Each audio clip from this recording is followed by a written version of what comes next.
Hello and welcome to another episode on Unbox Tech Bytes.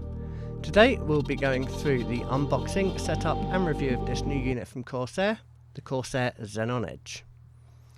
Imagine having a compact touchscreen panel that's part second monitor, part Stream Deck, part in-case display, but all in one. Well, that's the promise of the Corsair Xeneon Edge, but will it live up to the hype? After a strong initial debut, the stock sold out within just a couple of hours. I then had to wait for the second release date, which was the 2nd of October, and again they just sold out within a few hours. There has been one more release since then, so what they seem to be doing is just releasing limited batches one at a time. Now, as we come on to our unboxing, as we remove the lid, we have the screen at the top. Now this has just some paper packaging around it, which is just purely to protect it from fingerprints. It has no protective qualities whatsoever apart from that. It's on the back there, it's got some rubberized grips and then a nice shiny glossy front panel. Now the screen itself is quite reflective, but once you've got your brightness and your wallpaper settings and you've actually got the whole unit set up, I haven't found the reflection an issue when I've been using it. Next out of the box we have our magnetic mount, which literally just snaps onto the back of the screen. And then next up we have our cleaning cloth and warranty card. And then we have our 2 boxes of cables. Now I really like these cables, they're really well made, they're high quality, and the rubberized kind of textured grip on the actual cables is a really nice touch. We'll get each of them out and then we'll quickly run through them, but the longer cables are 1.8 metre in length and the internal header cable is less. I'm guessing it's around 50 centimetres, I've not actually measured it yet. Let's get the box out of the way and then we'll run through what cables we've got. So we've got a 1.8 metre HDMI to DisplayPort cable. We've then got our 1.8 metre USB-C to USB-C cable. This is what I'll be using to connect my unit up. And then the USB internal header to USB-C. Said cleaning cloth, which you will certainly need. Our magnetic stand. It's quite flimsy plastic, but to be honest it keeps the weight down and does the trick. I've not found any issues with it. And then the screen itself. So we've got our mounting points. We've then got our USB-C connection as well as a HDMI connection. So let's go ahead and clip on the magnetic stand to the back. You can see, nice and easy. It then gives you a good viewing angle, roughly around 15 degrees. So I've gone ahead and plugged this into my computer. And as you can see, when it first loads up, it will act as a second screen, or in my case, a third screen. You can use it in this way. You can go ahead and click on WhatsApp, for example. Now this did open up on my other screen that you can't see, but it literally just works as another monitor. Now, if you've not got iQOO already installed, strongly suggest doing that because that's going to be your main port of call for this unit if you're not just using it as a second display. Now when we open up the function here, we need to run through the wizard, and instantly it already shows up to me to run the wizard within the program. Go through that, and now we press the enter button until the text shows on the screen. Press on the screen and then that'll do the rest of the finalization of the setup. Now what we'll do is we will enlarge the PC screen so you can see what's actually going on there. Now what we'll do is we'll go into the device personalization. I'm going to change my wallpaper. I quite like this lines one here. As you can see, you can make it small, you can enlarge it to fit it how you wish. I quite like this one, it won't be too distracting, but it just gives a nice bit of personalization on the back. You can choose to blur it or make it sharp. I quite like the sharp effect. So if we go up into widgets, we have this digital clock here. Now I'm going to remove that, I don't quite like that one, but we can go ahead and we can then start adding various widgets to this.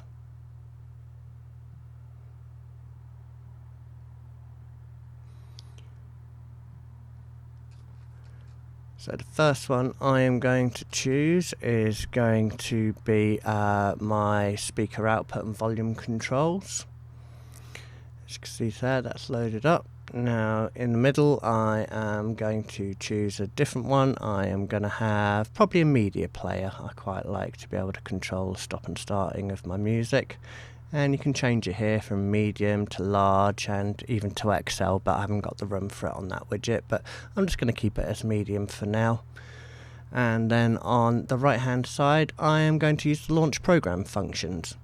Now I'm going to load up 6 of the most used icons that I do, and for that it's going to be Adobe Audition, Photoshop, DaVinci Resolve, Spotify, WhatsApp and File Explorer. Now what you need to do is you need to go in and actually select the app that you want to use. So going into my program files, first off it's Adobe Audition, go down and find the exe file, and then I want to add a second one. This one's going to be Photoshop, so it's going to be starting off in a similar folder, going into Adobe, Photoshop, and then finding my Photoshop.exe. And then last but not least, for this portion I have DaVinci Resolve, which is in my Blackmagic folder. And so we'll go through into there and find the Resolve icon that I need for launching. And then I want another set of 3. So below that I'm going to go back and I'm going to select that option for launch more programs, and then we're going to add in 3 more. So Spotify is actually hidden away outside of Programs Files folder. If you're not too sure where to find it, then just go and check on Google and it will direct you to the correct place. Second one I'm going to add is going to be WhatsApp. Yet again, this isn't stored in the normal program files. Add that, and you'll notice that actually that hasn't got an icon, which I'll come back to in just a moment.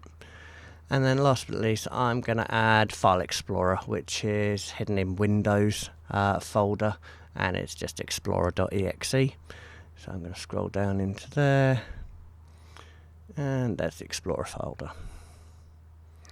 So that's them all set up. Now, as I said, I'm going to go back to the Spotify. It didn't come loaded, WhatsApp. It didn't come loaded with an icon, so I actually went and nabbed my own off the internet and made it fit. It's 48 pixels by 48 pixels if you want to create your own.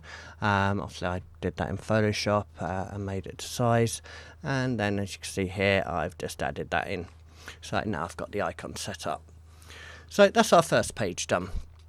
Now, I don't quite like the orange controls, which are on the volume controls and the media, so I've just changed them to green here, and you can see here that they've now changed to green. I just prefer that colour layout myself, but obviously it's up to your own preference. Now, I've created a second screen. On here, first off, what I'm going to do is I do want a clock on there because it's just handy rather than seeing the tiny one in the bottom of the taskbar. I prefer this digital clock. It's just a bit cleaner and a bit more modern and updated compared to that bright orange one that we had previously. Next up, I'm going to add a sensor chart. Now, as you'll be able to see from the drop down menu in a moment, I have so many to choose from. Just for the reference of this video, I'm going to choose the temperature running through my power supply, which is my temperature for the HX 1500i. Now I'm going to leave the middle area free, and on the right hand side I want to embed my Google Calendar. So we do that through the iframe function. You just need to go into your Google settings and select your calendar, and then at the bottom of there you will find some information on how to embed the calendar. As you can see there, it's popped up on the screen, lovely jubbly.